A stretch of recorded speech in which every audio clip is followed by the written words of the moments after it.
잠깐 여기 보시면 감사하겠어요. 만성 콩팥병 식사요법에요.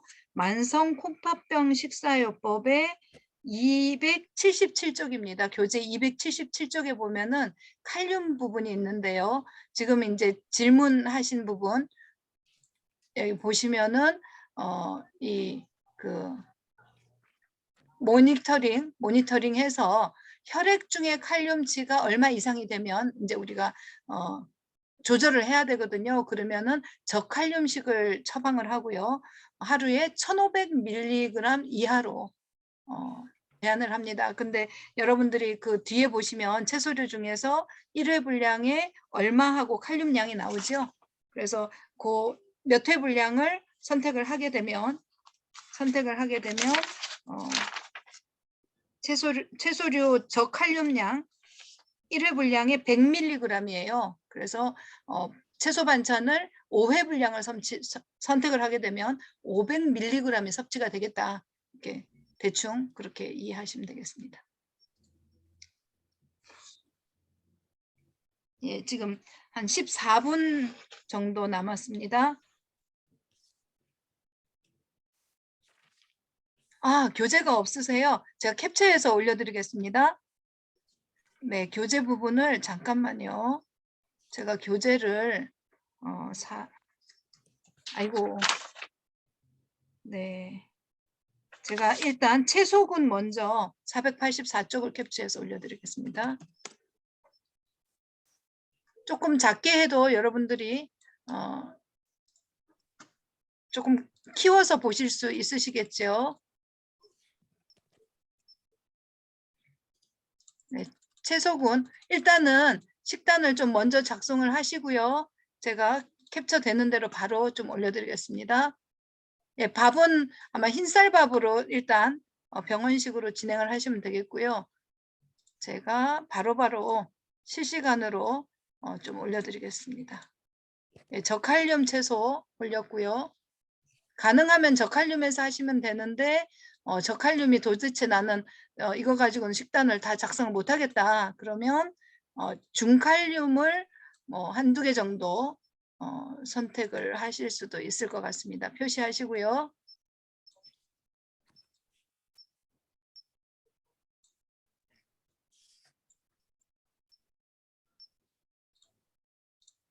네, 수기로라도 작성을 하셔도 됩니다.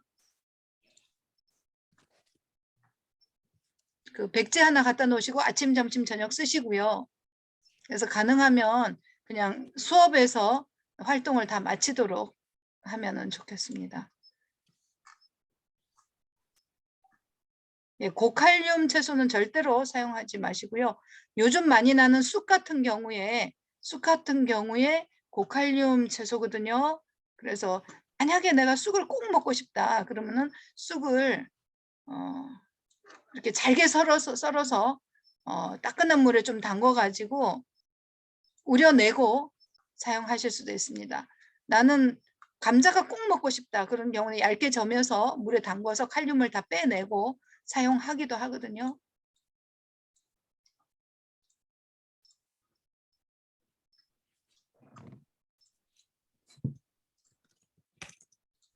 혹시 다 끝나신 분은 채팅창에 식단 작성 끝났습니다 라고 남겨주시면 감사하겠습니다. 참고하겠습니다.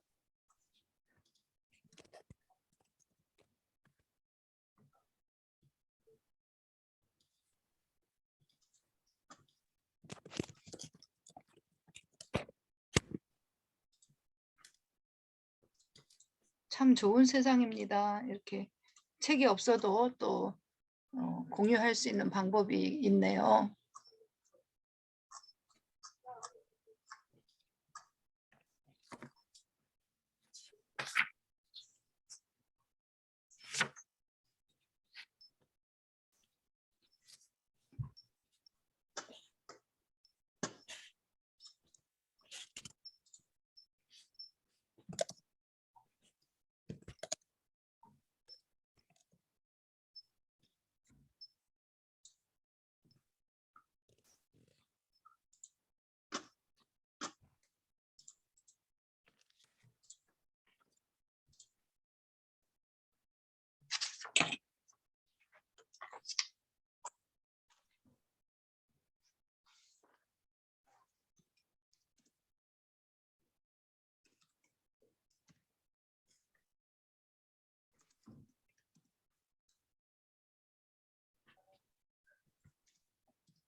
교수님 질문해도 되겠습니까? 네, 좋습니다.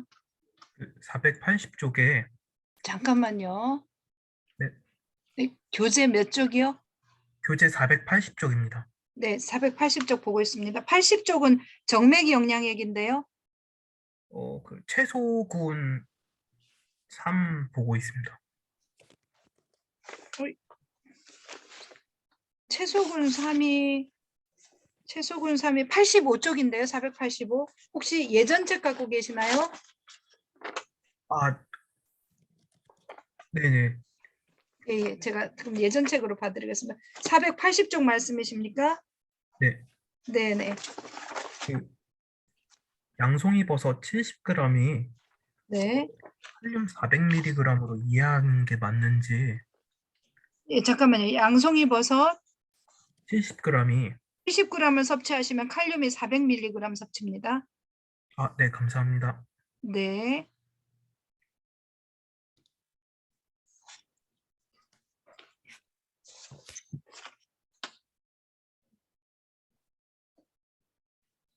(7분) 남았습니다. 혹시 식단 작성이 끝나신 분은 채팅창에 식단 작성이 끝났다고 올려주시면 되겠습니다.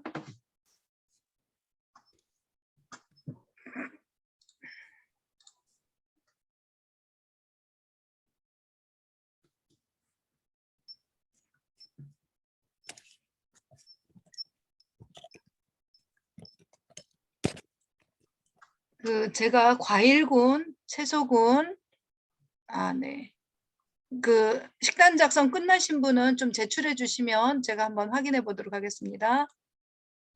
저도 한번 열어보겠습니다.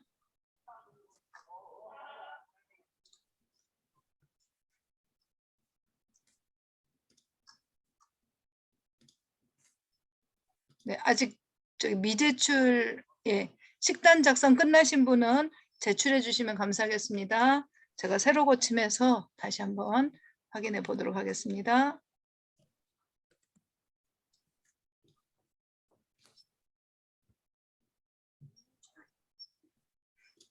제가 아는 교수님께서 투석을 하셔요. 투석을 하시는데 이 신장 환자들을 위한 저칼륨식 식단을 좀 배달해서 먹으면 진짜 좋겠다. 근데 어디서 배달해 먹을 데가 없다 하는데요. 투석하시는 분들이 생각 외로 굉장히 많습니다. 당뇨가 오랜 기간 계속되면 콩팥 손상이 와서 이 콩팥 만성 콩팥병이 돼서 투석을 하시는 분들이 굉장히 많거든요. 그래서 거기에 대한 니즈도 있기 때문에 아마 콩팥 환자를 위한 저칼륨 반찬, 뭐 채소 반찬, 뭐 과일, 뭐 샐러드 이런 것들을 하면은 좋지 않을까 하는 생각이 잠깐 들었고요. 네, 지금 2분 제출하셨고요. 제가 한번 확인해 보겠습니다.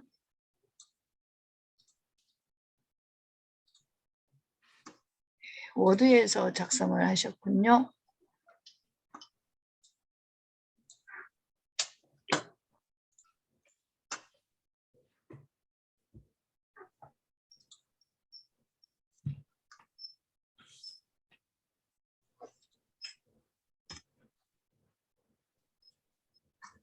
간식도 넣어서 하셨고요. 칼륨 저함량.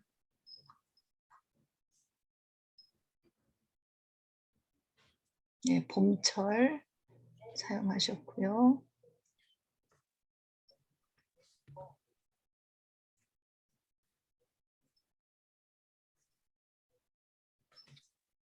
양파, 대파 다 사용할 수 있는 채소네요. 그죠?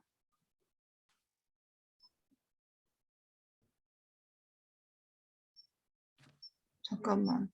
아침도 오이, 저녁도 오이 혹시 보셨습니까?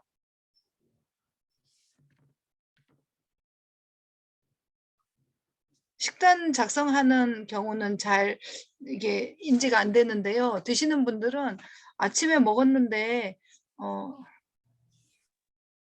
또 오이가 나오면은 좀 컴플레인이 뭐 하여튼 조리 방법은 다르기는 하는데요. 혹시 네, 겹친 거 참고 한번 해보시면 좋겠고요. 수고 많으셨고요.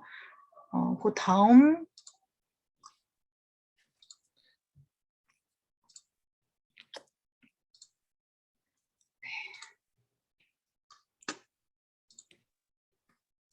그러면 네, 3분 남았습니다. 네.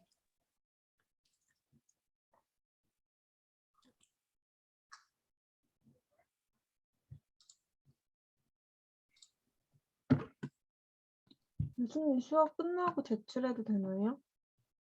네, 제가 5월 11일까지 오늘이 화요일이고요. 내일 수요일 5월 11일까지 제출하는 걸로 해놨는데요. 가능한 오늘 중으로 좀 제출하시면 좋겠고요. 3분 후에 한 2분 30초, 2분 23초 지금 지나고 있는데요.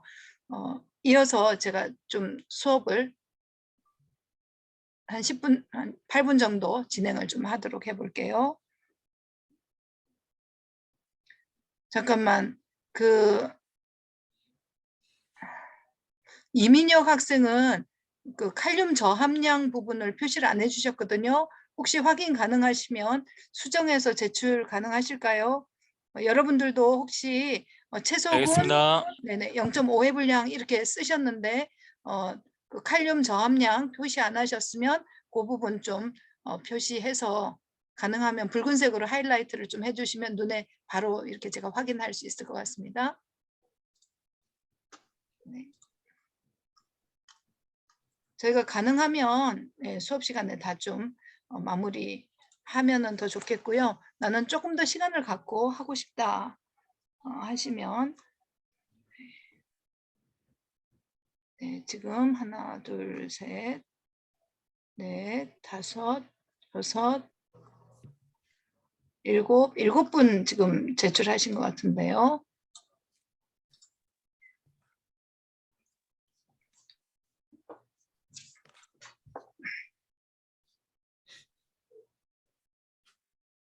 예, 1분 남았습니다.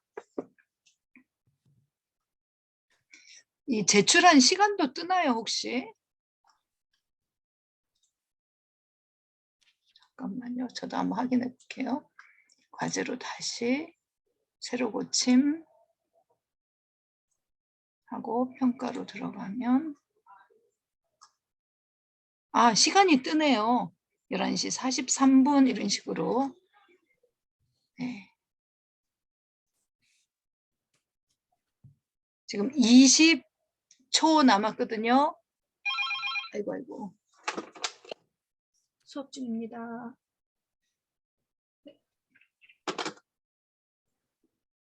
교수님, 네. 김치에도 저칼륨 이런 거 써야 돼요? 김치가 혹시 없지요? 저칼륨 함량이. 아이고. 네. 김치, 저칼륨 김치가 있으면 좋을 텐데, 그죠? 배추 자체는 저칼륨이거든요. 근데 무도 저칼륨이고 배추, 무, 고추는 어떤가요? 백김치 같은 경우는 지금 제가 고추를 풋고추 배추김치에 지금 해당되는 양파 뭐 들어가면은 저칼륨일 가능성이 있을 것 같은데요. 네. 시간이 지나서 여기까지 하고 잠깐 멈추시고요. 저희가 교재 다시 한번 확인하면서 좀 정리를 해보도록 하겠습니다. 지금 저희가 식단 확인하시면서 칼륨에 대해서 좀 실습을 해봤는데요. 교재 가서 식단에서 268쪽 한번 가보겠습니다. 268쪽 가보고요. 잠깐만요.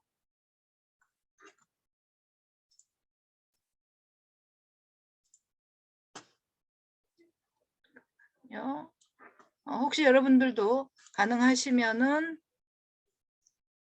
268쪽 펴시고요. 제가 화면 공유할 수 있으면 한번 해보겠습니다. 화면 보이시나요?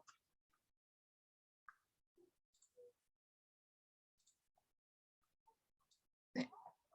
화면 보이시면 제가 같이 잠깐만요. 네.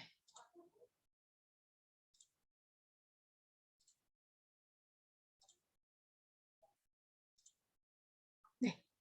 화면 보면서 같이 살펴보도록 하겠습니다. 이걸 이쪽으로 갖다 놓는 게 좋겠네요. 네. 268쪽에 보시면 268쪽에 칼륨 나오는데요. 칼륨은 주로 소변으로 배설되므로 뭐에 따라서 칼륨량을 조절해요? 소변량에 따라서 칼륨량 조절합니다. 그래서 소변을 못 보는 콩팥 질환이라든가 이런 경우는 칼륨 조절이 들어가겠고요. 그 다음에 아까 얘기했듯이 콩팥 기능이 저하가 돼서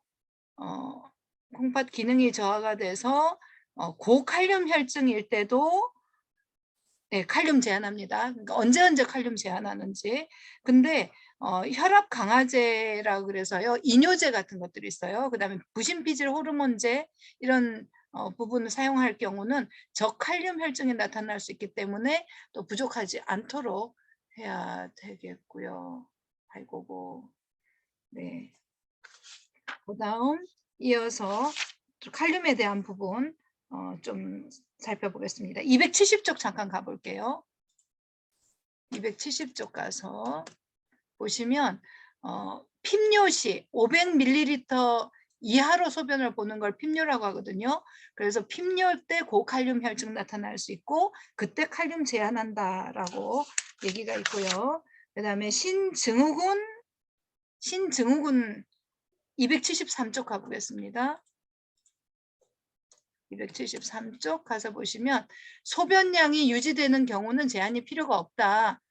소변량이 유지되는 경우는 어느 정도 되는 경우는 그 다음에 이뇨제 사용할 때는 혈중 칼륨 농도에 따라서 섭취를 충분히 해야 되는 경우도 있고 안 그런 경우도 있다. 그 다음에 급성 콩팥병 274쪽 가볼게요. 다음 페이지네요. 274쪽 가서 보시면 여기 칼륨이 있거든요. 이 급성 콩팥병 같은 경우는 이 단백질 같은 경우도 초기에는 제한을 합니다. 여기 위에 보시면 초기에는 단백질 제한을 해요. 근데 단백질 제한을 하게 되면은 체조직 분해가 되고요. 세포에서 칼륨이 방출이 돼요. 그러면은 세포에서 칼륨이 쏟아져 나와서 어디로 쏟아져 나와요? 혈액으로 쏟아져 나오죠. 그럼 뭐가 돼요? 고칼륨 혈증이 되거든요. 그래서 하루에 어느 정도로 제한하나 1500에서 2000 정도로 제한을 한다. 아까 그 칼륨 양 누가 질문해 주셨었죠? 네, 확인하시면서 보면 네. 되겠고요. 네. 그 다음에 이뇨기라는 말은 소변을 못 보다가 소변을 보기 시작하는 경우예요. 그러면은 소변을 보기 시작하면 칼륨 배설량이 갑자기 증가할 수 있기 때문에 항상 소변이 얼마만큼 배출이 되는지, 그다음에 혈청 칼륨은 어느 정도 수준인지 이렇게 해서 배설량에 따라서 칼륨량을 조절하기도 하고요. 만성 콩팥병에 대한 거는 아까 1500칼로리 보여드렸고요. 투석 한번 가볼까요? 투석도 소변이 나오면은 문제가 없는데요. 281쪽 가보겠습니다. 281쪽. 281쪽 가서 보시면 지금 화면 같이 공유되시는 거죠? 네, 윤수용 혹시 화면 보이십니까? 네, 보입니다. 여기 281쪽에 칼륨 한번 읽어주시면 감사하겠습니다.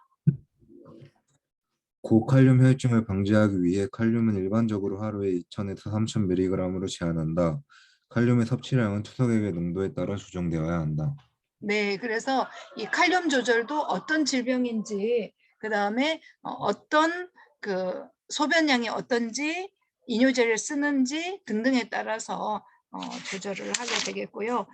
복막 투석 잠깐만 보고 마무리하겠습니다. 283쪽으로 가보겠습니다. 다양한 질환들이 있는데요.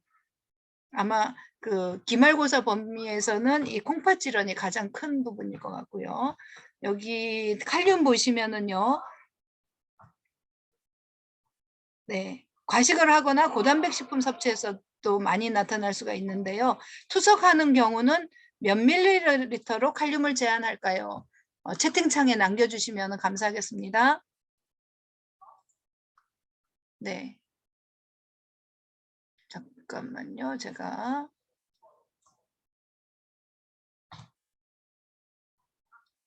네, 채팅에다가 문제를 올려드리고요. 이 문제로 마무리를 하도록 하겠습니다. 네, 복막투석의 경우, 복막투석의 경우 칼륨